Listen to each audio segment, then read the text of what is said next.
ദേശാഭിമാനി മുഖപ്രസംഗം 2024 ആഗസ്റ്റ് 23. പോലീസിന്റെ മികവിൽ പോറലില്ലാതെ തസ്മിത്. കഴക്കൂട്ടത്തുനിന്ന് കാണാതായ 13-കാരി അസംബാലിക തസ്മിതിനെ ശ്രമകരമായ തിരച്ചിലിനൊടുവിൽ കണ്ടെത്തിയതിലൂടെ കേരള പോലീസിന്റെ കാര്യക്ഷമതയും അന്വേഷണ മികവും അർപ്പണ മനോഭാവവും വീണ്ടും ശ്രദ്ധേയമായിരിക്കുന്നു. ഒപ്പം മലയാളികളുടെ മാനവികതയും. കാണാതായി 37 മണിക്കൂറിനകം ചെന്നൈ ഗുവാഹത്തി എക്സ്പ്രസിൽ നിന്ന് വിശാഖപട്ടണത്തെ മലയാളി സമാജം പ്രവർത്തകരാണ് കുട്ടിയെ കണ്ടെത്തുന്നത്. ചൊവ്വ രാവിലെ 10ഓടെയാണ് പെൺകുട്ടി വീട്ടിൽ നിന്ന് ഇറങ്ങിപ്പോകുന്നത്. 2:30 അച്ഛനമ്മമാർ പോലീസിൽ പരാതി നൽകുന്നു. തുടർന്ന് പോലീസ് നടത്തിയത് വിശ്രമമില്ലാത്ത തിരച്ചിലായിരുന്നു.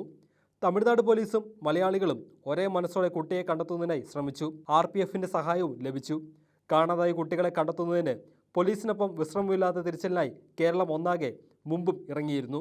ഇത്തവണ അസംബാലിക തസ്മിതിനു വേണ്ടിയായിരുന്നുവെങ്കിൽ കഴിഞ്ഞ ഫെബ്രുവരിയിൽ തിരുവനന്തപുരത്തെ റെയിൽവേ പുറമ്പോക്കിൽ താമസിച്ചിരുന്ന നാടോടി ദമ്പതികളുടെ കാണാതായ 2 വയസ്സുകാരി മേരിയെയും ഡിസംബറിൽ കൊല്ലം ഒയൂരിൽ നിന്ന് ഒരു കുടുംബം തട്ടിക്കൊണ്ടുപോയ 6 വയസ്സുകാരി അബേൽ സാറയെയും കണ്ടെത്തുന്നതിനുമായിരുന്നു.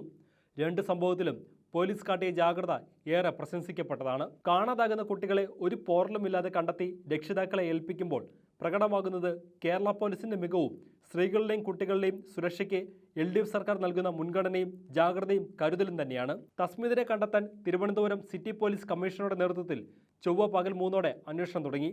CCTV ദൃശ്യങ്ങൾ പരിശോധിച്ചും ബസ് സ്റ്റാൻഡുകൾ, ട്രെയിനുകൾ, റെയിൽവേ സ്റ്റേഷനുകൾ എന്നിവിടങ്ങളിലെ പഴുതടച്ച തിരച്ചിലിലൂടെയും ഓരോ മണിക്കൂറും വിവരങ്ങൾ ശേഖരിച്ചുകൊണ്ടിരുന്നു. കന്യാകുമാരിയിലേക്കുള്ള ട്രെയിനിൽ പെൺകുട്ടി ഉണ്ടായിരുന്നതായി മലയാളി യാത്രക്കാരി എടുത്ത ഫോട്ടോയിലൂടെ ബുധനാഴ്ച പുലർച്ചെയോടെ സ്ഥിരീകരിച്ചത് അന്വേഷണത്തിന് സഹായകമായി. നാഗർകോവിൽ സ്റ്റേഷനിലെ CCTV ദൃശ്യങ്ങളിൽ നിന്ന് പെൺകുട്ടി ചെന്നൈയിലേക്കുള്ള ട്രെയിനിൽ പോയതായും മനസ്സിലാക്കാനും സാധിച്ചു. പോലീസ് അവിടേക്ക് തിരിച്ചതിനിടെയാണ് കുട്ടി ഗുവാഹത്തിയിലേക്കുള്ള ട്രെയിനിൽ കയറിയതായി സംശയമുണ്ടാകുന്നതും വിവരമറിഞ്ഞ് ബുധനാഴ്ച രാത്രി 10ഓടെ മലയാളി സമാജ പ്രവർത്തകർ വിശദമായ പരിശോധന നടത്തുന്നതും. സമാജം പ്രവർത്തകരുടെ സമയോചിതമായ ഇടപെടൽ കുട്ടിയെ പെട്ടെന്ന് കണ്ടെത്തുന്നതിന് സഹായകമായി. കേരളത്തിൽ നിന്നെത്തിയ പോലീസ് നടപടിക്രമങ്ങൾ പൂർത്തിയാക്കി വെള്ളിയാഴ്ച തസ്മിതിനെ തിരുവനന്തപുരത്ത് എത്തിച്ച് അച്ഛനമ്മമാർക്ക് കൈമാറും. കേരളത്തിലല്ലാതെ മറ്റൊരു സംസ്ഥാനത്തും ഇത്രയും ജാഗ്രതയോടെ പ്രവർത്തിക്കുന്ന പോലീസിനെയും ജനങ്ങളെയും കാണാനാകില്ലെന്നാണ് അനുഭവങ്ങൾ തെളിയിക്കുന്നത്. സ്ത്രീകളെയും കുട്ടികളെയും തട്ടിക്കൊണ്ടുപോകുന്നതും കാണാതാകുന്നതും പല സംസ്ഥാനത്തും പതിവാണ്. അവിടെ ഒന്നും തന്നെ കേസെടുത്ത് ഫലപ്രദമായ അന്വേഷണങ്ങളിലൂടെ കാണാതായവരെ കണ്ടെത്തുന്നതിന് ഒരു നടപടിയും ഉണ്ടാകാറില്ല.